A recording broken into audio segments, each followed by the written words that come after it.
Dear students, today we will revise remaining questions of chapter 16 part E, and our question 3 is 5 purposes which the Constitution of India serves towards strengthening democracy। 5 ऐसे प्रयोजन जो हमारी democracy को powerful बनाते हैं जो कि Indian constitution में मेंशन है। बच्चों, first one is defines the nature of A countries political system. Indian constitution में कंट्री की पॉलिटिकल सिस्टम को डिफ़ाइन किया गया है, मीन्स कि हमारी राजनीतिक व्यवस्था कैसी होगी। प्रोवाइड्स सर्टेन सिग्निफिकेंट गाइडलाइंस, कुछ ऐसे महत्वपूर्ण दिशा निर्देश जारी किए गए हैं जो कि लोकतंत्र की स्थापना में डिसीजन मेकिंग में हेल्प करते हैं। गार्ड्स और नेशनल इंटरेस्ट्स, इंडियन कॉन्स्टिट्यूशन राष्ट्रीय हित की रक्षा करता है और इस बात का आश्वासन देता है कि मेजॉरिटी ग्रुप मीन्स बहुमत वाला ग्रुप मिनॉरिटी को डोमिनेट नहीं कर सकता, अपना शासन उन पर नहीं चला सकता। गारंटी सर्टेन राइट्स, और कुछ ऐसे अधिकारों की गारंटी देता है कि समाज में राजनीतिक और आर्थिक न्याय की स्थापना होगी।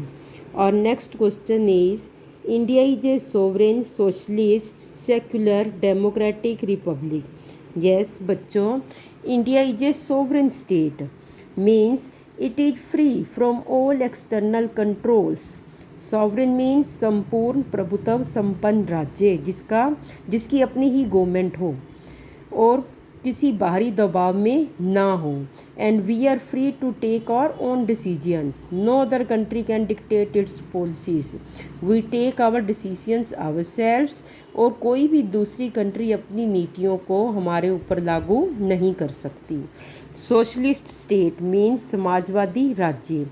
India is against exploitation in all forms and will try to establish economic justice.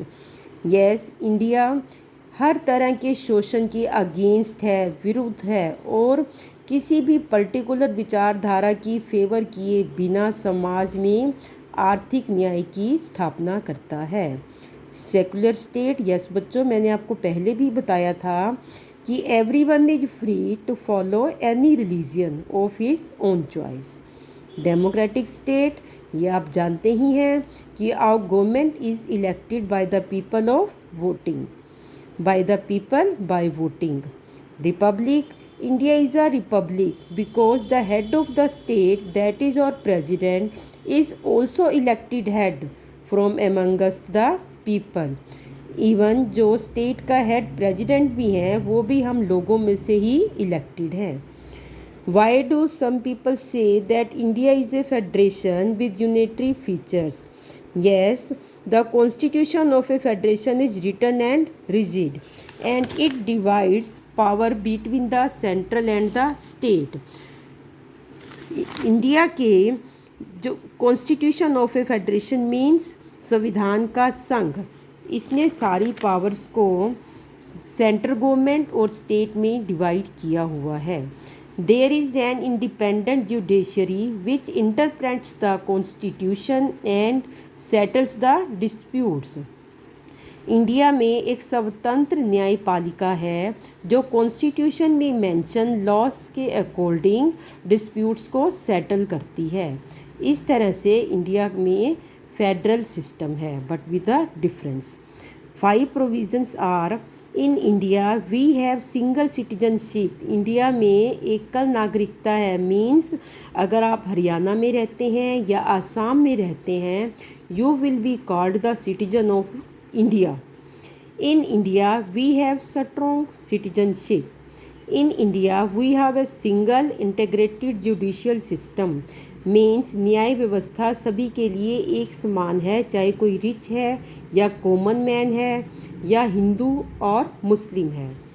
In India parliament can make loss on both centre and state list also. वैसे तो सारी पावर्स डिवाइड की गई हैं सेंट्रल गवर्नमेंट और state government में, but जो central government है वो स्टेट लिस्ट में मेंशन सब्जेक्ट्स पर भी लॉ बना सकती है। Our constitution is a combination of both rigid and flexible. जैसा कि आपको पहले भी बताया गया है कि our constitution is rigid means कठोर है, साथ ही लचीला भी है।